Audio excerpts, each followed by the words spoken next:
Mitja, ena izmed bolj pogostih napak je pa tudi to, da se ljudje pred treningom ne ogrejejo dovolj dobro, da kar takoj začnejo trenirati in da se po treningu ne raztezajo. Verjetno tudi zaradi tega pride do poškodb, ki bi se jih sicer lahko izognili. Ja, definitivno, to je pač najbolj pogosta napaka za začetnike, ampak ne tudi samo za začetnike, tudi bolj za napredne rekreativne športnike, pa predvsem fitness populacijo. Jaz tudi osebno vidim, fantje pridejo na fitness, da prva stvar grejo na najtežje naprave, na najbolj kompleksne vaje delati, ne. Tako da definitivno je ogrevanje pomembno.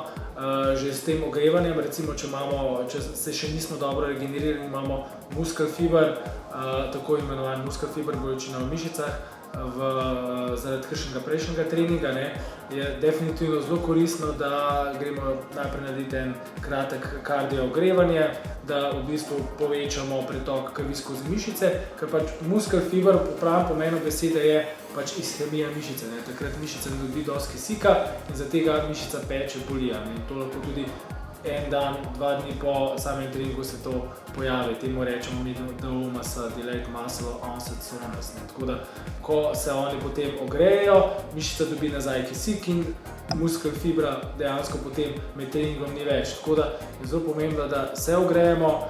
Samo raztezanje zdaj po treningu tle je malo ni čisto jasno, kaj je boljše, kaj je slabše.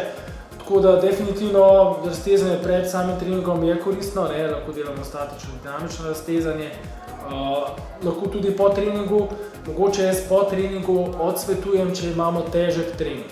Recimo, če delamo nek težek trening nog, ker vemo, da pa kad delamo vajo za mišično hipertrofijo, mi mišice majčkeno uničimo, v bistvu mišico majčkeno natrgamo, ne, če gledamo mikroskopsko sliko in če bomo mi po takem hudem treningu mišico še dodatno raztegovali, lahko še dodatno mišico poškodujemo. Tako da mogoče po težkem treningu, raje ne po treningu raztegovanja in pa raje naredimo en kardio, spet ohlajanje, 10-15 minut, pa raje raztezanje pred vadbo. Če pa delamo en tak povprečen trening, tudi z raztezanjem po vadbi ni noben problem.